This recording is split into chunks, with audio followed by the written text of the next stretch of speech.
Some people choose Rolex for the hype, and some choose it for the brand's heritage and build quality.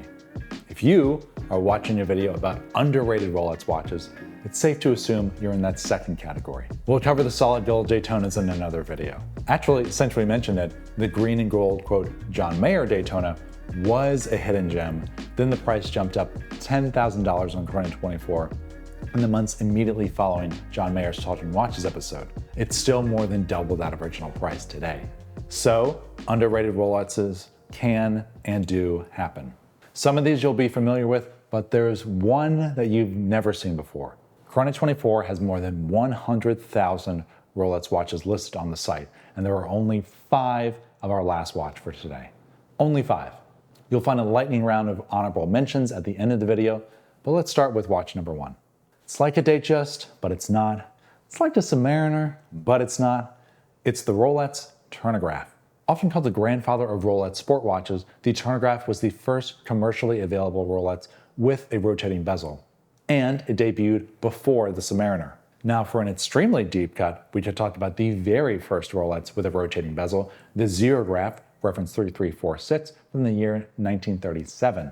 These were not available for purchase, and there were only a few known examples floating around today.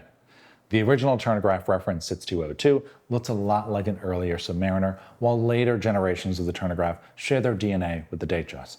As you search for the Turnograph on Chrono24, you'll notice a few eras of this watch popping up. You have the 4-digit models of the 1950s, 60s, and 70s, the 5-digit references from the 80s and 90s, and the final generation, which ran roughly from the year 2000 through to its discontinuation in 2011. Each era has its own advantages. The vintage references have the character that only comes with age.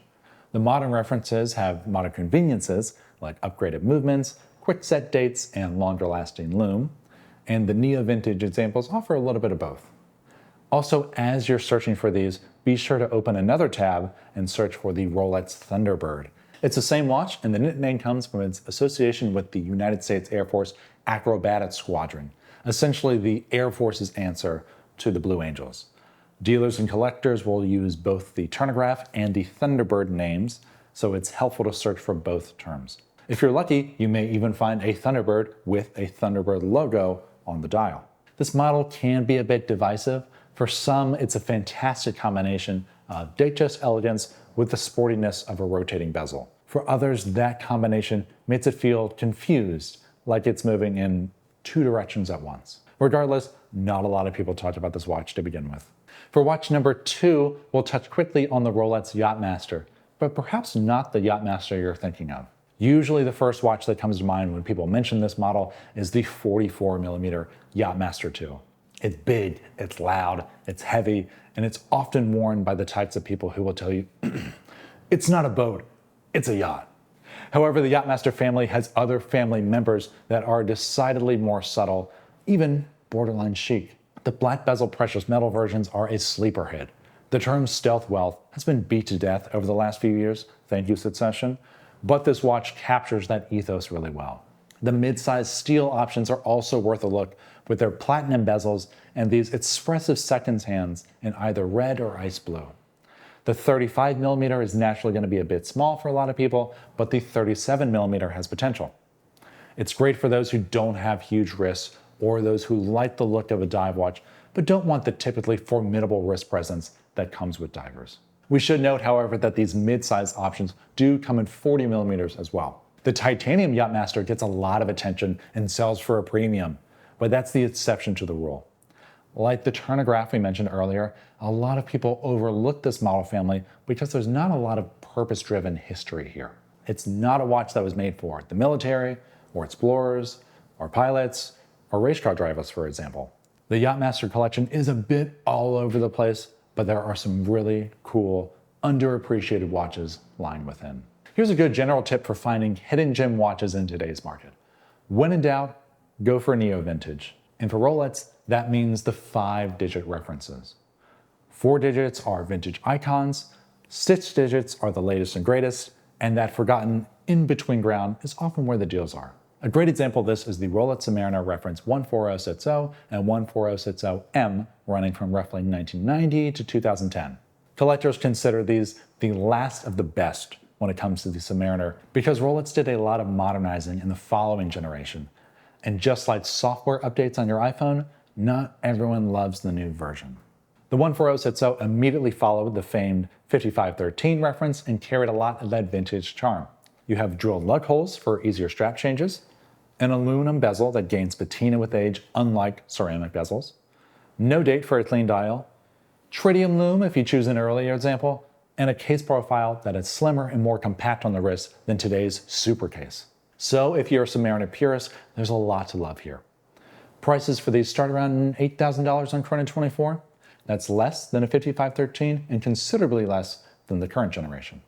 Next watch plays a little trick on the eye. At first glance, you might think, that's not a Rolex, that's a Tissot PRX. On second glance, you might think, wait, that's a Rolex Oyster Quartz.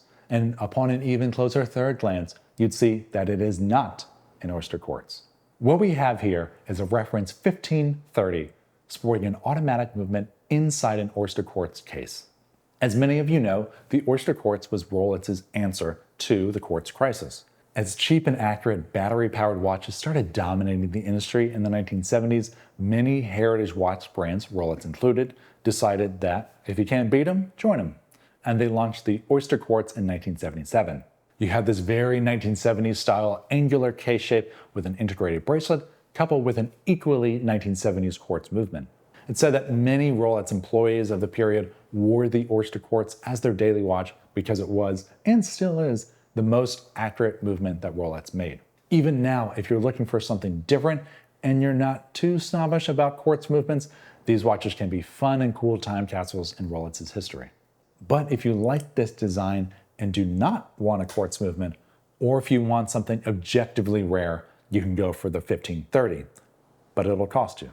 The prices for these are high, so you could argue that these are neither underrated nor undiscovered. But what's really happening here is that these have become a favorite of hardcore Rolex collectors who've done a lot of digging. It's widely speculated that Rolex currently makes about 1 million watches per year. By contrast, Rolex produced an estimated 1,500 examples of this watch between 1975 and 1977. Remember, 1977 is when the Oyster Quartz debuted. So, lower supply collides with higher demand, creating higher prices, even if only a relatively small community knows about this watch. These typically sell in the mid-teens, which is a bit expensive compared to your typical Datejust, but it's quite the steal compared to other integrated bracelet watches like the 37mm Royal Oak, whose starting price is about twice that. And remember, the 1530 is much, much rarer than a Royal Oak. It's our last watch of the day, and it's a weird one. We have 100,000 Rolex watches on the site now. We only have 5 of these. We're sticking with the integrated bracelet theme, but adding a UFO style case. It's the reference 9083 from the mid-1950s. Have you ever seen a Rolex like this before? It's a watch that looks straight out of a sci-fi film of the era, complete with a flying saucer case shape. You'll notice the crown is even recessed a bit into the case to accentuate the look. The 9083 was only offered in Great Britain and only for a few years. You'll also notice that the integrated bracelet design is way ahead of its time for the 1950s. The watch measures 36mm wide by only about 9mm thick thanks to the manually wound Calibro 1210. I've been lucky enough to try one of these on in person and it's delightfully comfortable. A lot of these are also equipped with stretch bracelets, which are again very comfortable and something I wish you'd see on modern watches. The handset is sharp and elegant, and the textured honeycomb dial can age quite beautifully. It's a rare mid-century weirdo that you can find for under 10K. Let's wrap this up with a lightning round of honorable mentions, focusing on watches that you probably already know about, but should get more attention. 39mm is a sweet spot for many, as we've seen with the Tudor BB58, the Pelagos 39, and the discontinued 39mm Explorer. Yes, there's now a 40mm Explorer, but you'll get a better deal by going just 1mm smaller. The Milgauss is famous for being underrated, if that makes sense. It's a little thick and a little kooky, but it can make for a great daily driver if you want something a bit funky. 34mm Rolex watches as a category are overlooked, and if your wrist size is less than 7 inches in circumference, then these will look great on you. You can also find some of the best, most handsome dials in this size. The Submariner 5513 that we mentioned earlier is not a secret, but it's classically clean and they're available for less than you might think. The same goes for the 36mm day-date 1803. If you want to dabble in dress watches but aren't really a Cartier person or aren't really a square watch person, then these offer all that elegance with a diversity of details. Wide buoys, doorstep indices, bark bezels, for less than you'd expect. Finally, the classic Air King and Datejust 2 holds its value well, and it is an easy way to get into the world of the crown. That's all for today, but the list doesn't end here. Drop a comment below, let me know what I missed and what people should be paying attention to. I'm Thomas Hendricks. As always, thanks for watching.